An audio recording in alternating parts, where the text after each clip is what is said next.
This is the Meepo V5 electric skateboard.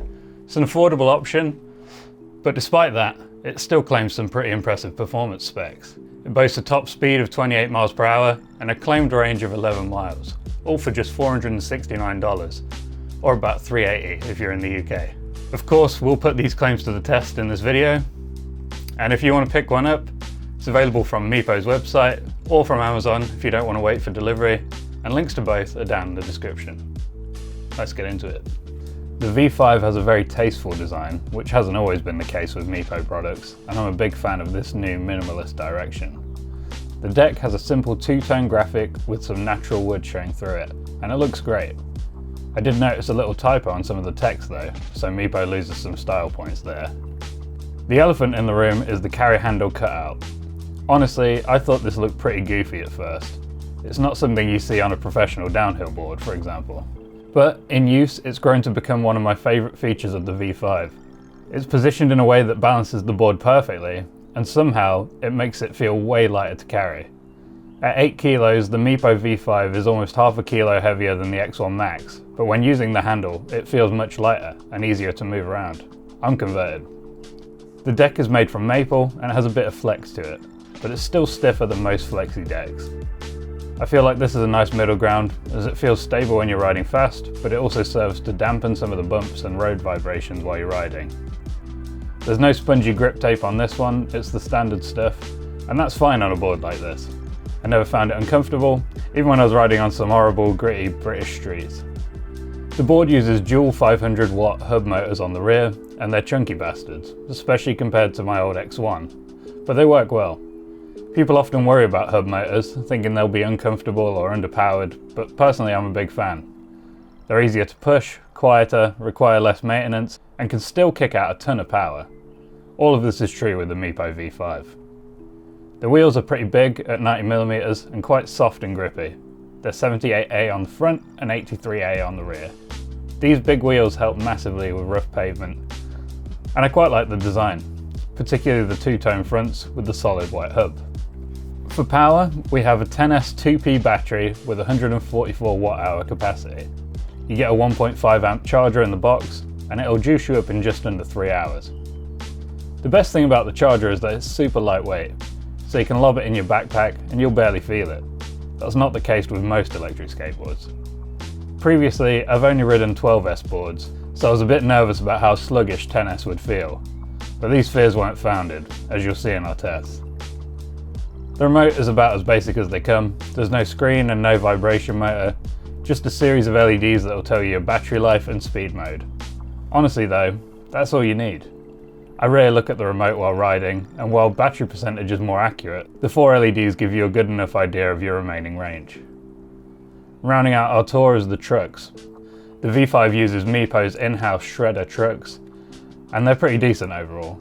They have 45-degree base plates and use a dual barrel bushing setup. The front truck looks quite premium, but the rear has some bulky bolts and crap to accommodate for the hub motors, and that looks a bit more budget. From the factory, the trucks came super loose, and I got wheel bite on my first carve.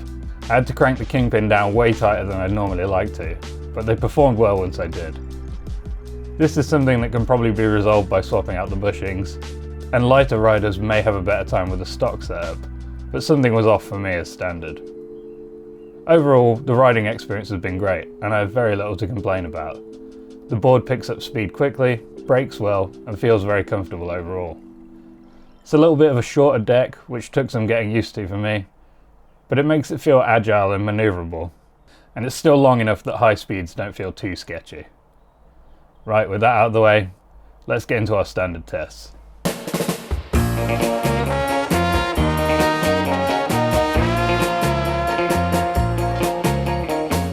I headed back to my private test track to test the top speed again, and to my surprise, some travelling folk had installed some horses overnight. Luckily they don't seem to mind me bezzing around on the Meepo, but it did mean that there was some literal shit to manoeuvre around this time. After confirming with multiple runs and getting a bit of a speed tuck on the go, the Meepo was able to carry my chunky ass up to a top speed of about 24 miles per hour on GPS. It's not quite the claimed top speed of 28, but it's close enough, and a lighter rider or a slight downhill incline would get there with no issue. In any case, it's fast, especially for a budget board. It just about matches the X1 Max and does so for significantly less money, and that's not something to be sniffed at.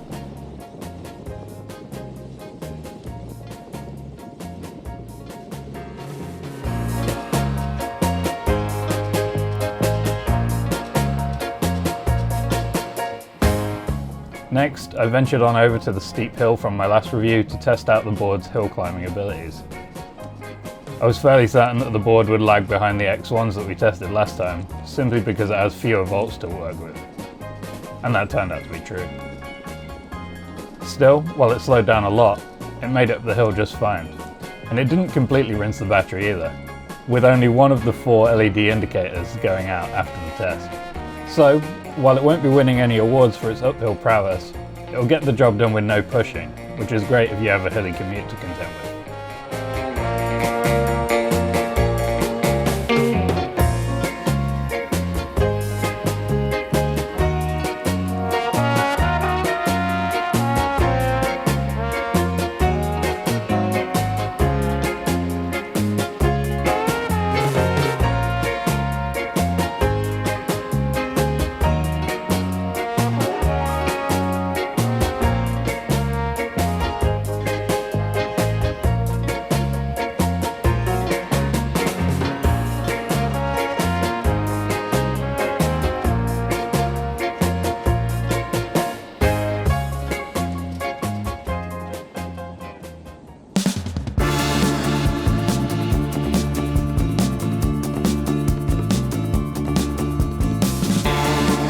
Finally, we've made it to springtime in the UK, which means that range tests are fully on the table.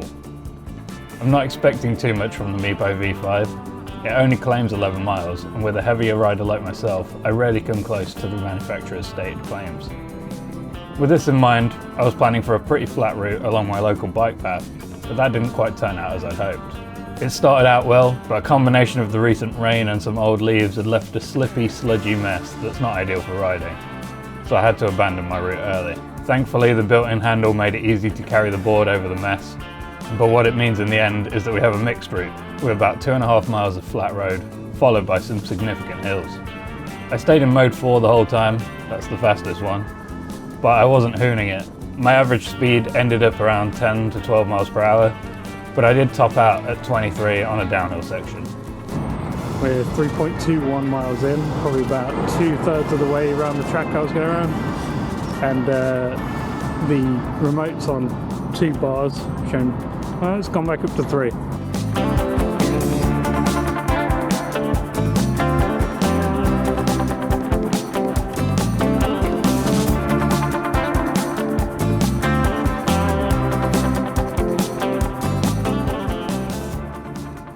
Barely moving now, full throttle.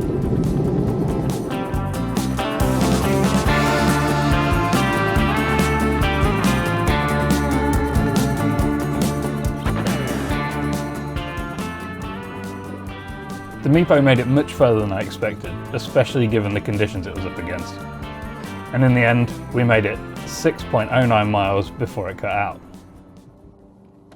Right, so the pros and cons. Let's get into it. Here's what I liked. The price, I think you'd be hard pressed to find a better board in this price range. The speed, again, very impressive, especially considering the price. The handle, it's genuinely useful, makes carrying the thing around way easier. The lightweight charger, even though it's not the most impressive range, the lightness of the charger just makes carrying it around much less of a hassle. It's pretty great. As for what I didn't like, the main thing's the bushings and how tight I had to crank down the kingpin just to get a nice stable ride. Like I said, it's easily remedied, but it'd be nice to have a better experience straight out of the box. Another thing is that I noticed a little squeaking sound from the left rear wheel, and I can't really figure out what it is. Everything's tightened down properly, so yeah, a bit strange, but it doesn't affect the ride, and maybe it's just my board that's doing that. And finally, there's the range, which isn't super impressive, but I think, you know, given the price, it's not bad. All in all, I'm very impressed with the Meepo V5. I wasn't expecting that much because it's kind of a price point board, but it really exceeded my expectations in every area. I think this would make a great first electric skateboard for a lot of beginners, but if you can afford it, I'd probably steer you towards the extended range version, which Meepo sells for about $600. I think the range on this might get a little bit frustrating, but if you're happy to carry the charger and you're only making short journeys, this one will do you just fine. Anyway, that about wraps this one up. Thank you for watching. Stay tuned if you like this sort of thing. Got loads more in the works. And yeah, catch you in the next one. Toodles.